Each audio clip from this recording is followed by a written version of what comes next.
nós trabalhamos juntos no Instituto Senai de Tecnologia Ambiental. E a ideia hoje é conversar um pouquinho com vocês, né, trazer um pouquinho de alguns dados que a gente tem e de algumas iniciativas que a gente vem fazendo com relação a resíduos sólidos. Eu atuo nessa área há 10 anos e há 10 anos que atuar com resíduos sólidos é um desafio. Então, como muito bem mostrado pelo Marcelo na apresentação dele, é sempre um desafio porque a questão do gerenciamento, toda a parte de gerenciamento de resíduos sólidos, ela parte do princípio da sensibilização. Então, no momento que você consegue sensibilizar, seja através de uma demanda legal, né, de uma lei, ou seja através de sensibilizar pessoas com relação ao descarte adequado, né, e toda a etapa do gerenciamento, e aí você consegue desdobrar, mas isso é um grande desafio, né? Você tem que levar informação, você tem que mostrar todos os problemas que podem ser gerados. Então, a gente veio falar um pouquinho disso com vocês. Bom, a gente não consegue falar um pouquinho, né, de resíduos sólidos ou de qualquer outra coisa que esteja ligada ao meio ambiente se a gente não cita as metas globais, né, os ODS, que são os Objetivos de Desenvolvimento Sustentáveis, né, são as metas até 2030, onde a gente considera, ali eu marquei, né, são 17 ODS, e ali a gente marcou o que está diretamente e indiretamente ligado, né, a questão do gerenciamento dos resíduos. Então a gente fala um pouco de água e saneamento, a gente fala um pouquinho de energia limpa, a gente fala de indústria, né, e como isso pode se tornar sustentável. Tem a vida debaixo d'água, né? O que a vida debaixo d'água tem a ver com resíduos, né? Porque se você faz o descarte inadequado desses resíduos, você está contaminando a água subterrânea, você está contaminando a água superficial, né, que são os rios. Então você impacta, de alguma forma, a vida debaixo d'água, né? Então, quando você fala também, né, a vida sobre a terra, como é que impacta, né? É isso que o Marcelo falou, quando você faz o descarte e esse descarte está num local inadequado, né, que não seja um aterro sanitário licenciado, você não tem controle nenhum, né, de como aqueles resíduos vão se comportar e como eles vão impactar o meio ambiente. O lixiviado, né, que é o famoso chorume do aterro, é um dos efluentes mais danosos ao meio ambiente, né, porque ele tem características poluidoras devassadoras. Então é muito importante que a gente bata mesmo nessa tecla de conscientização e do quão importante é o correto gerenciamento de resíduos. Bom, falando em geração de resíduos, né, sólidos no Brasil, a gente hoje gera 78 milhões de toneladas, né, 91% desse volume é coletado e 9% ainda não é coletado, então assim, já parte daí o desafio, né? A gente está falando de 9% que nem coletado é. Então se não é coletado, bom, fica aí a imaginação de vocês como eles são descartados. Disposição final desses resíduos no Brasil, né, tonelada dia, 59% são destinados a aterro sanitário licenciado. Então a gente está falando que, juntando o que vai para um aterro controlado e o que vai para lixão, 49% a gente ainda não tem, né, 41% a gente ainda não tem nem controle sobre isso. A diferença do aterro sanitário para o aterro controlado, o sanitário ele é licenciado, né, pelo órgão, então ele tem toda a base permeabilização, estação de tratamento de chorume, ele é realmente totalmente controlado. E o aterro controlado é porque ele tem algum meio de controle, seja ele uma balança que pesa a quantidade dos resíduos que chegam, seja uma canaleta ou qualquer forma de levar esse chorume, né, até a estação de tratamento, mas ele não é licenciado. E é muito difícil, quando você começa errado, você acertar. Então a melhor forma é você realmente passar por toda etapa, né, de escolha de área, fazer o licenciamento, ter uma empresa madura e responsável e saiba fazer, né, o que tem que ser feito, porque a operação de um aterro sanitário é uma operação complexa, né? Você tem que fazer, você está recebendo resíduos diariamente, você tem que fazer a contenção do talude, você tem que ter uma estação de tratamento que comporte todo o chorume gerado. A maioria dos aterros sanitários, eles são descobertos, então quando chove a geração de chorume ela triplica, quadruplica, então você tem que ter toda esse controle. E a gente fala muito que um aterro sanitário, para ele virar um lixão, basta um mês ficar sem controle. Então assim, é uma atividade muito complexa e tem um grande problema, né? Geralmente um aterro sanitário ele tem uma vida útil de 25 anos, e aí depois você ainda precisa controlar, porque você tem geração de gás, você tem geração de chorume. Então precisa... O que acontece, né? Nos 25 anos de vida desse aterro, ele recebe receita, né? As pessoas pagam para destinar os resíduos ali. Depois que ele fecha, ele não tem mais receita, mas ele tem todo o passivo que ele precisa tratar. Então é importante que as empresas, né, que fazem o gerenciamento desses aterros tenham a responsabilidade, né, de atuar até após o fechamento desses aterros. Bom, como falei, né, 18% ainda é em lixão, e a gente não está muito longe dessa realidade não, né? A gente está no estado do Rio de Janeiro e até 2012 os resíduos que eram coletados no município do Rio de Janeiro iam para Gramacho, né, que era um lixão, aterro controlado. Então, se a gente está falando... se a gente está falando que no Rio de Janeiro a coisa era dessa forma até pouco tempo, vocês imaginam assim, municípios pequenos, que estejam longe de grandes centros, né? A gente tem vários municípios no norte do Brasil que não tem nem aterro, não tem aterro controlado, não tem coleta diária, a coleta é semanal, quinzenal. Então, os desafios são muito grandes. Bom, composição média, né, desses resíduos. Toda vez que eu vejo esse tipo de gráfico, eu fico assim, muito incomodada, porque 44% desses resíduos são orgânicos. Isso significa que a gente pega o resíduo orgânico, que poderia estar gerando energia, né, gerando biogás, e coloca no aterro.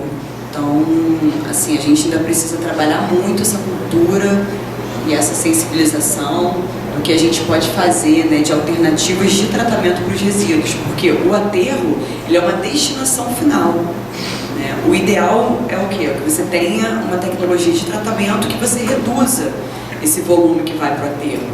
Até porque, né, como eu acabei de falar, esse aterro ele é uma fonte viva, né?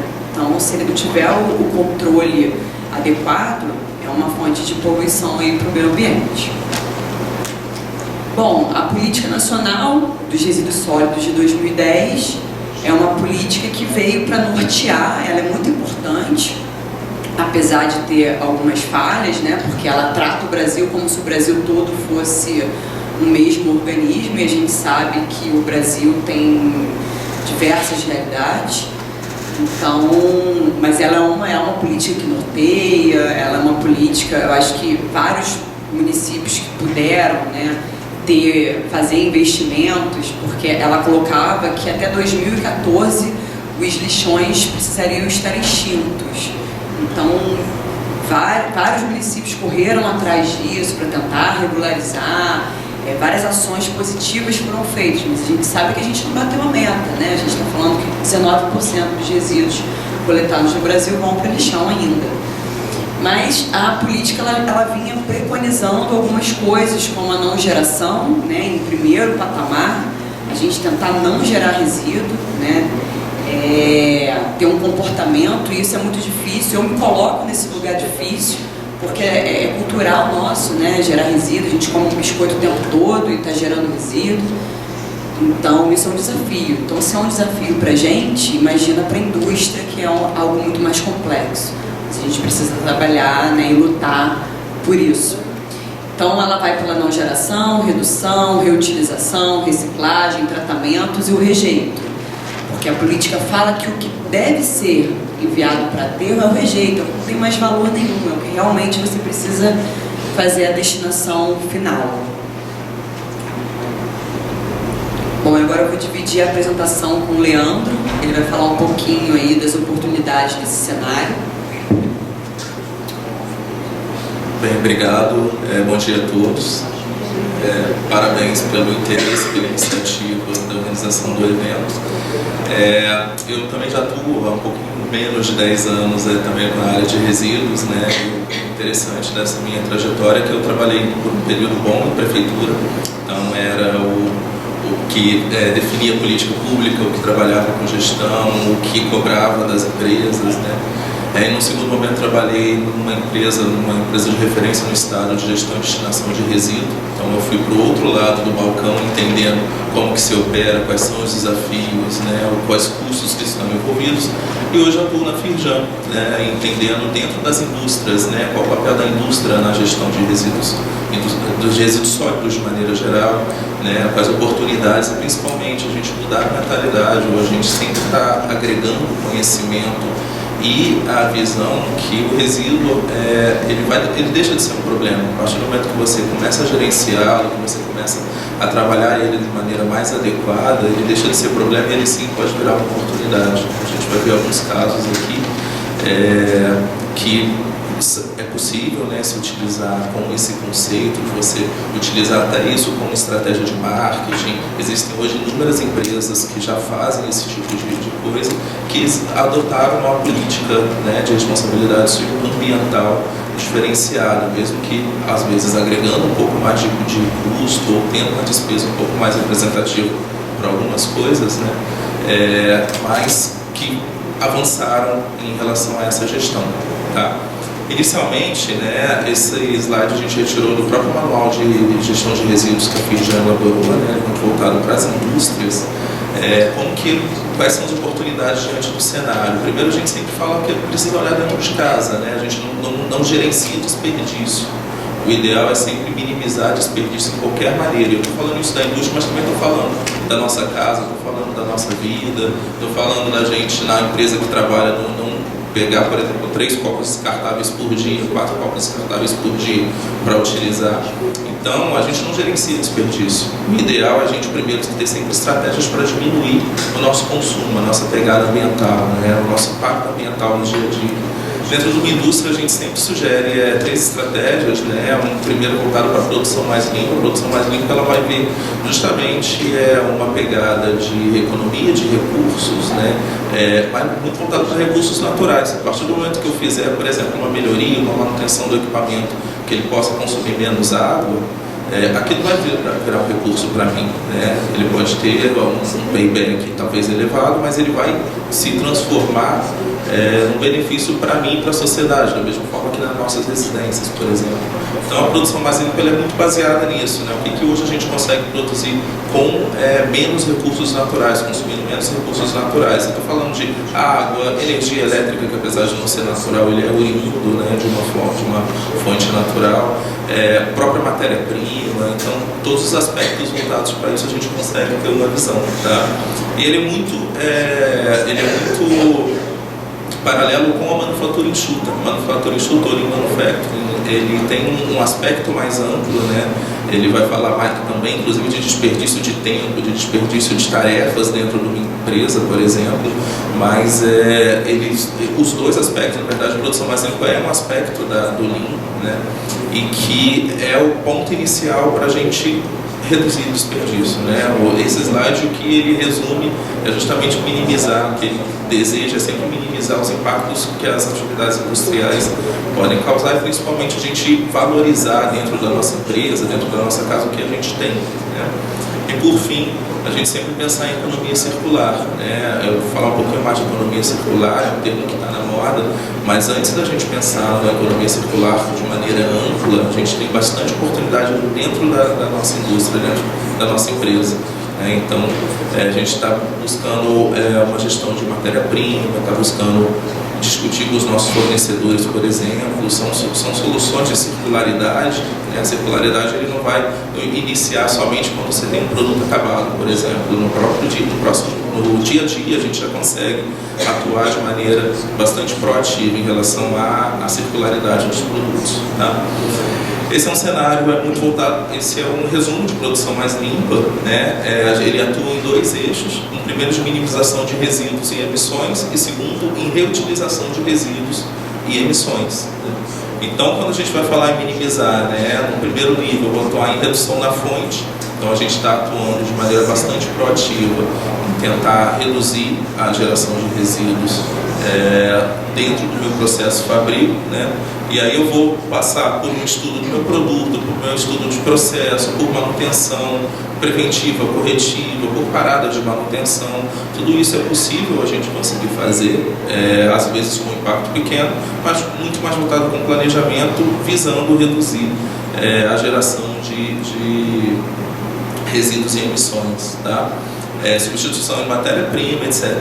Num segundo nível, né, a gente pode trabalhar com reciclagem interna também. Hoje a maior parte das médias grandes indústrias já tem talvez alguma iniciativa, mas a gente sempre observa que existe um potencial, né? Existe um potencial principalmente para o que você não está ali claro no seu dia a dia, né? De ter uma solução muito voltada para a gestão de embalagem, para discutir com o fornecedor, para entender com o seu cliente o que é uma cadeia de valor para o seu cliente, por exemplo. Então é importante que a indústria, que a empresa, né, se estabeleça e entenda como que se dá essa gestão de resíduos ou como que se dá essa mentalidade de resíduos, né, dentro tanto da sua empresa quanto do seu negócio, tentando sempre minimizar, né, reduzir os impactos. E num terceiro nível, né, a gente vai falar de reutilização. Então a gente primeiro atua na redução e agora a gente vai atuar na reutilização. Por isso que quando a gente fala hoje de reciclagem, né, reciclagem não é o primeiro ponto. O primeiro ponto é recusa. A gente não tem que falar em gastar energia para transformar novamente um produto se eu posso simplesmente não utilizá-lo. Por exemplo, se eu posso continuar utilizando meu produto antigo, né? Por isso que é tão complexo hoje a discussão, por exemplo, de obsolescência programada, de atualização de celulares a cada ano, né? A gente precisa entender que nós temos um papel fundamental como consumidores, né? Mas de consumo responsável. A gente vai falar um pouquinho também de vida útil, de coisas desse tipo, tá? Então a gente, quando fala de reutilização, a gente vai falar de reciclagem externa, de ciclos, de ciclagem de sistemas de gases, por exemplo, de coprodutos, de cogeração. São termos que são um pouco mais complexos, mas que é uma forma sim de você aproveitar a energia, né? Energia e matéria dentro do seu processo, tá? Técnicas para redução de poluição, eu vou passar um pouquinho mais rápido esse slide, mas a gente pode atuar, né, mais uma vez, como redução da fonte, a reciclagem interna e externa e, por fim, o tratamento de resíduos. Na verdade, essa é a corrente que é desejável. Você, primeiro, deve sempre trabalhar na redução, segundo, minimizar, reciclar, né, diminuir a destinação e, por fim, você fazer o tratamento sempre que necessário, né? Então, a disposição inadequada, a gente entende que é um cenário, sempre um cenário complexo. Você iniciar, né, tal como os exemplos do INC e da UERJ que passaram aqui antes, você iniciar de uma gestão que ou era ineficiente ou que não existia, é realmente complexo, mas depois de um tempo sim, você consegue colher frutos, você consegue explorar isso como marketing, você consegue ter um produto, por exemplo, zero carbono, então você consegue ter outros vieses, né, que são viáveis para gestão de resíduo, tá? Bem, e um aspecto de gestão enxuta. Aqui a gente colocou duas imagens que representam o setor industrial de Nova Friburgo, né, talvez de maneira mais genérica, mas um é o setor de moda. O setor de moda ele é bastante caracterizado por uma geração de resíduo representativa, né? Eu estava lendo uma informação do Instituto CIA, o setor de moda gera no mundo 1 caminhão de resíduos por segundo. Então a gente imagina o volume de resíduo que está sendo gerado, de aparas, de roupas pós-consumo, né, de tudo isso. Então é um cenário, e é um resíduo que é complexo, porque ele muitas das vezes é tratado, ele tem um peso baixo, então a logística ele também é desafiador. Então a gente tem um cenário bastante complexo para a moda, e eu vou passar um pouquinho melhor ele, né? E a gente também tem o setor metal mecânico. O setor metal mecânico, talvez para resíduo sólido ele não seja tão impactante, ele tem um impacto muito grande em correntes hídricas, né? Em tratamento de metais, em lodo de estação, aí sim é um resíduo, lodo de galvânicas, por exemplo, mas ele já tem uma característica de ser mais reaproveitável, né, o resíduo de uma indústria metalmecânica. O ideal, né, antes até da gente falar de reaproveitamento, é a gente estar sempre não gerando. Então, fazendo os ajustes de equipamentos, tentando buscar, porque com certeza o que você está ganhando ali, né, em relação a custos, dentro de uma reciclagem, por exemplo, de uma limalha de ferro, ele é bem menos do que o que você ganha no seu produto acabado, custo agregado no seu produto. Falar um pouco de economia circular, né? Na busca de minimizar os impactos ambientais provocados pela indústria, surge o paradigma da economia circular. Ela visa a gente reduzir o consumo de matérias-primas, né? Existem algumas perspectivas, por exemplo, o fósforo como jazida mineral, né? Existe uma expectativa dela reduzir em até 20 anos, ela zerar, ou ela ficar muito próximo de zero, em até 20 anos no mundo, né? E a gente consome fósforo, o fósforo é um micronutriente para o corpo. Então, o que a gente vai fazer daqui a 20 anos? Ou a gente vai esperar chegar a 20 anos para ter uma iniciativa, né? A gente está, por exemplo, descartando fósforo dentro dos lodos das nossas estações, né, das estações sanitárias. É possível recuperar esse fósforo. Então, é uma alternativa, por exemplo, quando a gente fala de circularidade, a gente está falando muito de perpetuação da nossa espécie, né, do consumo de recurso natural, de minimizar emissão de carbono. Então, todos os aspectos são relacionados a uma análise de ciclo de vida, de produto e de consumo. Tá? Novos produtos hoje estão ligados a novas matérias-primas, né? E reciclagem de fim de vida. E esse que é um dos aspectos, né, que são base também da economia circular. A gente está sempre buscando reciclar, e antes até do que reciclar, a gente vai falar um pouquinho de permanência, no seu maior nível industrializado de produtos, por exemplo, né? Mas antes de reciclar, a gente está sempre adotando circularidade desde o ambiente micro até o ambiente macro, né? Até observar toda a cadeia de consumo. Hoje, o Morro da Construção e Destruição de Valor, essa é uma metodologia de uma empresa holandesa, chama Circle. Eles são especializados no estudo da economia circular, tá? No pré-uso. O seu fornecedor trabalha com a extração, né? Vai fazer uma manufatura. Então, seu fornecedor ali, ele ainda vai pegar uma matéria-prima, um insumo natural, manufaturar ele de alguma forma, montar, fazer uma pré-montagem, de vender algum insumo, né?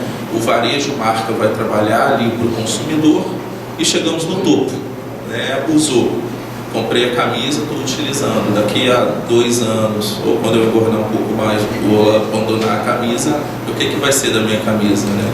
Então eu vou simplesmente destruir o meu ciclo de valor, porque é uma ladeira baixa, eu não tenho um valor agregado, normalmente a gente não enxerga o valor agregado no pós-uso, né, de um nosso produto, por exemplo. Uma outra coisa a gente consegue vender, a gente cede para uma outra pessoa, mas a gente deveria ter isso um pouco mais como conceito, né? E uma das bases da economia circular é sempre manter isso como premissa do maior nível de industrialização, por exemplo. Então a gente trabalha muito na retenção de valor, né? Antes de eu, por exemplo, descartar, por que eu não posso fazer um reparo ou uma manutenção, né? Tingir ela de outra cor, por exemplo? Então eu poderia fazer isso, né? E não só para roupas, mas eu estou dando exemplo têxtil, mas para tudo da nossa vida, se vocês notarem, né? A gente tem oportunidades de reciclagem aí, de bastante coisa, ou até de melhoria, né? De que vão promover aí o reuso, a reutilização, tá? Reuso, redistribuição, então a gente está passando para uma outra pessoa, por exemplo, né? Está utilizando de alguma outra forma. Reformar, dependendo do que for possível, você vai dar outra característica, mas você não vai destruir aquilo totalmente, né? remanufaturar, então você devolver aquilo para ele se tornar um produto, se trocar toda um equipamento, por exemplo, se trocar atualizar a parte interna, ele vai ser remanufaturado e reutilizado. E por fim a reciclagem, né? Olha quantos passos a gente caminhou até chegar na reciclagem, que a reciclagem é útil, mas ela não deve ser a primeira opção. A gente tem sempre que pensar o que preciso realmente fazer, quais oportunidades que aquilo pode me gerar antes de eu precisar reciclar. Tá? A economia circular, ela é regenerativa e restaurativa por princípio. Então ela mantém produtos, componentes e materiais no seu mais alto nível de utilidade e valor todo o tempo. Então é mais viável, né, em termos de economia circular, por exemplo, eu consumir uma camisa que ela vai ter um tecido que vai me durar mais tempo, né, que ela permita, por exemplo, que eu consiga fazer uma mudança simples nela para eu poder mudar, por exemplo, a moda muda constantemente e eu possa adaptar ela e continuar utilizando, né? Então é importante a gente ter sempre isso na consciência, né? De tentar valorizar sempre os topos da manufatura, né? Já está produzido, já está dessa forma, então eu preciso mantê-la dessa forma no maior tempo possível, tá? O ciclo é contínuo, desenvolvimento positivo que elimina a noção de resíduo desde o princípio e funciona de forma efetiva em qualquer escala e busca, em última instância, dissociar o desenvolvimento econômico global do consumo de recursos finitos. Como eu disse, a gente consegue adaptar essa mentalidade, essa visão de circularidade para qualquer coisa que a gente consome, que a gente produz, que minha fábrica faz. Então, mais uma vez na visão da fábrica, por exemplo, o primeiro item, é viável sim que a fábrica vá fazer um produto de metal, que ele tenha uma espessura um pouco melhor, que ele dê uma camada maior de tratamento, né? Quando a gente fala de circularidade é viável, é lógico que tem outros aspectos mercadológicos que a princípio aqui a gente não está colocando, mas a circularidade é viável, porque a circularidade e se espera que a tendência de consumo se caracterize com isso, né? É de estender sempre a vida útil dos produtos. Então, a partir do momento que eu produzo algo com mais qualidade, eu vou estar promovendo esse aumento da vida útil, tá? Eu vou passar bem rápido esse gráfico, mas ele resume também, acho que não dá para vocês verem muito, mas ele resume a diferença de hoje do consumidor, né, do consumidor para o usuário.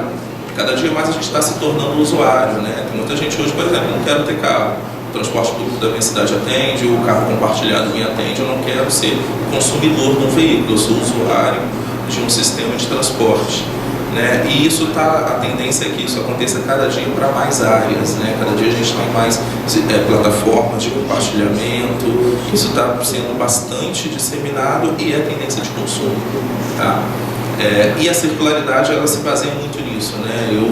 Um carro a menos, por exemplo, é menos, um resíduo é menos, uma fonte de contaminação, ou mesmo que eu até deixe ele parado, por exemplo, né? É menos 400 quilos de resíduo que eu vou destinar em algum momento, tá? Passando bastante rápido, né? Como eu disse, a gente consegue ter uma visão primeiro mais micro dentro do nosso negócio. Então, dentro da minha produção, por exemplo, eu vou falar de reaproveitamento de novos produtos, né? De maior vida útil dos produtos, o que eu consigo fazer para ele ter uma maior vida útil e ter visão ali de lean e produção mais limpa, de lean manufacturing e produção mais limpa, né? Um pouco externo às paredes do meu negócio, né? Quando eu enxergo um problema, quando eu tento buscar uma oportunidade, eu discuti junto dos meus fornecedores, né? Olha, será que esse resíduo aqui você consegue agregar, por exemplo, no seu carretel, né? Na sua extrusora de plástico? Será que você não consegue não me mandar essa embalagem? Porque essa embalagem aqui eu entendo que para você pode ser viável, mas para mim, vamos fazer um teste, me manda uma carga sem essa embalagem, ou metade de uma carga sem essa embalagem, por exemplo, né? Você começar a ter alternativas ali para diminuir o seu impacto, né? Dentro do seu negócio, inclusive, né? E por fim, de uma maneira mais ampla, e quando a gente vai falar de novos modelos de negócio, sim, a gente vai ver análise de ciclo de vida, a gente vai ver como que o seu comportamento, como que o seu consumidor se comporta, o que ele valoriza no seu produto, né? Então ele vai ter uma visão um pouco mais ampla. Como eu disse, né, a gente tem oportunidade desde do interior da minha fábrica até a gente pensar realmente em novos modelos de negócio, em logística reversa, tá? Como transformar um problema em solução, né? Reveja seus métodos de produção, identificando onde estão os maiores desperdícios, o conceito de Lean, né? Realize manutenção preventiva dos seus equipamentos, evitando que os mesmos possam consumir mais matéria-prima do que o necessário. Recuse embalagens, é um exemplo fácil, muitas das vezes fácil de se adotar, né? Eles passarão a ser um resíduo sob a sua responsabilidade ou corresponsabilidade, né? E devolva as embalagens para que seu fornecedor as reutilize. Ele já tem uma logística para chegar na sua empresa, né? Você devolve todas as embalagens para ele reutilizar, para ele reembalar, para ele se incomodar, né? Para ele buscar uma melhor gestão dentro do negócio dele, porque é uma guerra de todos, né? É um compromisso que todos precisam ter em relação à gestão de resíduo, tá? Passando alguns exemplos bem rápidos de o que a gente consegue fazer, né? Eu coloquei na indústria têxtil, mais uma vez, por ser uma indústria que infelizmente acaba gerando um grande volume de resíduos, né? Mas o que a gente consegue hoje fazer? Então, vai passar muito pelo treinamento, vai passar pela padronização, vai passar... Eu coloquei, por exemplo, um puff que você pode utilizar resíduos diversos, eu coloquei uma colcha de retalhos que a partir do momento que você padroniza, né, gera sempre no mesmo tamanho, separa por cor, você permite utilizar para esse tipo de coisa. Coloquei ali um exemplo de artesanato com carretéis de linha e coloquei um brechó, né? Ele também é um aspecto de economia circular, né? É um negócio também de economia circular. Hoje a gente tem visto até alguns magazines, né? Algumas grandes marcas de varejo rápido também estarem se preocupando, estarem vislumbrando negócios com brechós, tá? E que é uma nova forma de valorizar, né? E por fim, esse último slide, né, um processo inovador não precisa ser disruptivo ou inédito. Então, mesmo que a gente se incomode, mas eu não consigo imaginar o que eu preciso fazer. Faz arroz com feijão, né? Vamos começar do básico. O mais importante sempre é o primeiro passo. A gente não precisa reinventar, a gente não quer, por exemplo, assim, né, eu digo que a gente não vai achar um novo Uber com muita facilidade. A gente precisa fazer o que todo mundo já faz, né? Então, por exemplo, dar valor a lojas a granel. Hoje existem algumas lojas que, por conceito, não tem nenhum tipo de embalagem. Então você, talvez dentro da sua padaria, né, eu posso levar meu pote para comprar qualquer coisa. Se eu quiser comprar, por exemplo, queijo, eu posso levar um pão, eu posso levar o meu pote, eu posso levar a minha embalagem e você botar uma placa lá, traga seu pote, traga sua embalagem, que eu taro na hora e faça a pesagem, né? Tem o plástico verde, por exemplo, tem uma grande empresa petroquímica hoje que produz plástico não oriundo de hidrocarboneto, né, de petróleo, e sim de cana-de-açúcar. Uma adoção, por exemplo, carbono neutro, tem um produto carbono neutro, então você quantifica ali qual é a emissão de carbono para produção e consumo, e você neutraliza, faz o plantio de árvore, né, e levanta a bandeira, olha, você, o produto, fica tranquilo que o produto que você está consumindo, ele teve toda a emissão compensada, né, um plantio de alguma forma. E por fim eu coloquei ali a imagem do bloco que ele não conversa com as outras, né, mas é algo bastante comum e aí muito voltado também para as empresas de metalmecânica, né. Eu, por exemplo, no estado do Rio conheço empresas tem um polo de produção de tijolos em Itaperuna que eles utilizam resíduo dentro da massa do tijolo, eles utilizam o resíduo de uma fábrica de papel da região. Tá? Todas as indústrias, todas as empresas, é um polo representativo, todas as olarias de lá utilizam esse resíduo. Então existe sim oportunidade, existe sim circularidade, basta a gente dar o primeiro passo. Ok? Bem, é isso. Agradecer a oportunidade.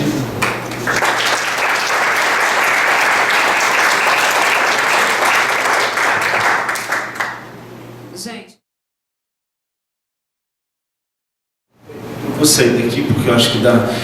Sobre a economia circular, se você vê e considera também dentro da economia circular, além dos exemplos que você citou, por exemplo, uma empresa do setor têxtil que otimize o seu espaço também para fazer uma horta, se tem um espaço disponível, se otimiza de alguma forma o seu resíduo para aproveitar isso e assim aditivar, né, a sua produção. Pois é. Meu nome é Yuri Frigoleto. Eu, na verdade, eu trabalho com as artes visuais e com alimento, mas sou interessado pelo o aproveitamento do lixo, o desdobramento disso, dos resíduos, etc. É isso. Bem, Yuri, é uma pergunta bastante pertinente, né? Sim, na verdade, qualquer iniciativa que você visa reduzir o seu impacto, né, independente de ele estar intimamente ligado ou diretamente ligado à sua atividade, ele é uma iniciativa de economia circular. Indiretamente, tudo está ligado, né? Quando a gente vai falar de consumo, a gente precisa para viver uma série de coisas. Então, né, uma indústria têxtil, por exemplo, ela vai ter, né, os seus funcionários, por exemplo, vão se alimentar e vai ter toda essa correlação com trazer produção local. Você não precisar ter um transporte para trazer a sua produção, né, as suas hortaliças, por exemplo. Então você vai estar reduzindo o gás carbônico. Existem até técnicas de mensurar isso também, né? Quando a gente fala do GHG Protocol, que é a metodologia para cálculo de carbono, né? Ele calcula também o transporte, não específico para a produção de alimentos, mas ele tem toda uma métrica para calcular também referente a isso, e aí você pode, né, como opção, inserir isso dentro de um cálculo, por exemplo, de aspecto ambiental ou de análise de ciclo de vida. Então tem total correlação, né? Qualquer iniciativa sempre é válida quando você simplifica, e essa que é sempre o nosso aspecto, né? Vamos simplificar, vamos tentar viver com produtos com maior qualidade, com maior durabilidade, né, para reduzir o nosso impacto na Terra. Mais alguma pergunta? Ana, eu vou falar um pouquinho, vou pegar o gancho do Yuri. No mês passado, a gente enviou uma proposta, né, um projeto para o UNO Habitat, que era um edital das Nações Unidas, voltado para inovação social. E aí a gente colocou uma ideia descentralizada, que seria pegar, a nossa ideia de projeto seria pegar uma escola, né, no interior do estado, e aí nessa escola a gente faz uma horta. Essa horta vai alimentar, né, a merenda escolar, e aí dos resíduos gerados, dos resíduos orgânicos, a gente vai colocar um equipamento, né, que faz a compostagem, aí você faz a reutilização, né, você faz a geração do biogás, que volta para o gás de cozinha, e ao mesmo tempo que sobra dos resíduos voltam como insumo energético para o solo. E aí vem a horta que vai, e a gente vem fazendo isso. É uma inovação, assim, tem gente fazendo isso, tem muita gente fazendo isso. Mas tem gente fazendo isso lá no interior do interior, capacitando a pessoa, né, capacitando aquele organismo ali escolar, dando boas práticas para as crianças. Né? Quando a gente fala de inovação social, algumas pessoas confundem um pouco. Inovação social não é você inventar roda, é você levar para locais, territórios, né, que precisam, né, de uma atenção especial, como está no grande centro, algumas dessas alternativas, né, que esses resíduos eles estariam sendo transportados e colocados em algum aterro, e a gente está ali fazendo uma economia circular, né, e aproveitamento deles. Obrigada. Eu queria só lembrar que o crachá de vocês é um papel semente. Então, todos eles têm uma sementinha de manjericão. Ajudem ao evento a neutralizar a pegada de carbono do deslocamento de vocês, deslocamento dos palestrantes, plantando aí sementinhas, tá? Eu queria fazer uma pergunta também.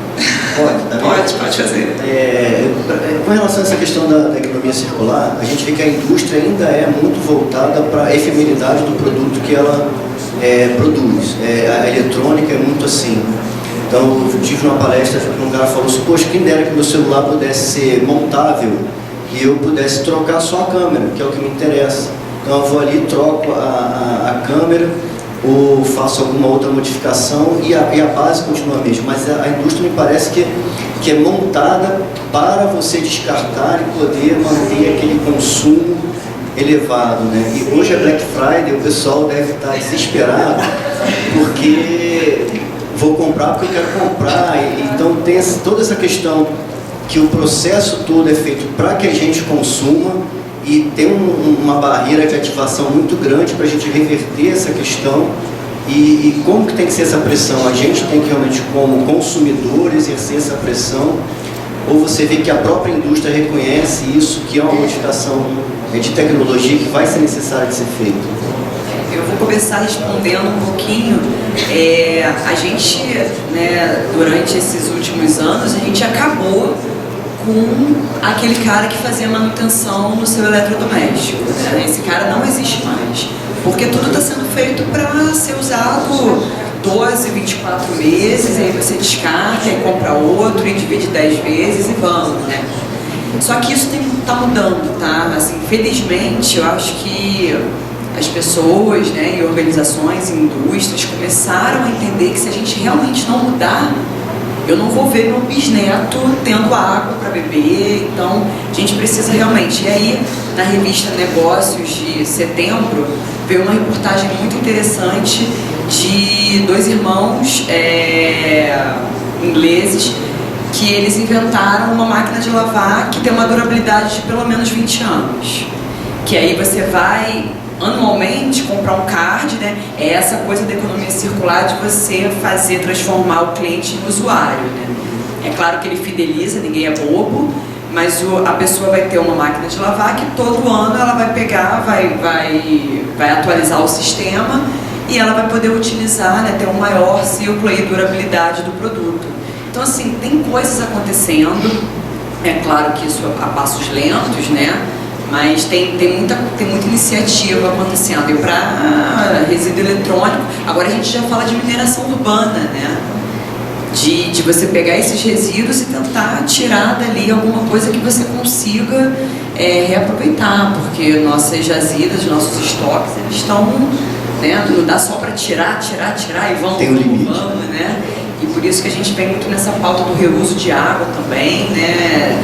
Mês passado eu e o Leandro e mais nosso gerente e uma equipe grande, a gente foi na Aquapolo, que é uma iniciativa bem bacana, que pega o esgoto, trata e revende como água para a indústria. Então, assim, tem muita coisa acontecendo. Eu acho que é só a gente abrir a porta, se sensibilizar, fazer o nosso papel, né? A gente, como Federação da Indústria, a gente está aqui para apoiar mesmo. E queria agradecer, Ana, muito obrigada por a gente estar aqui, né, junto com todo mundo e poder trazer um pouquinho do que a gente sabe fazer. A gente que agradece, nós como comissão, né, todas as instituições, e eu vou ter que encerrar as perguntas, mas eles vão ficar ainda mais um pouquinho com a gente. E como ela tocou no ponto de reaproveitamento de matéria orgânica, vocês não podem perder a mesa redonda que acontece após o almoço, que é justamente os nossos palestrantes falando sobre compostagem, né, atuação empresarial nessa área. Mas agora a gente agradece, então, uma salva de palmas para os palestrantes agora. E vamos dar início à mesa redonda de certificação ambiental.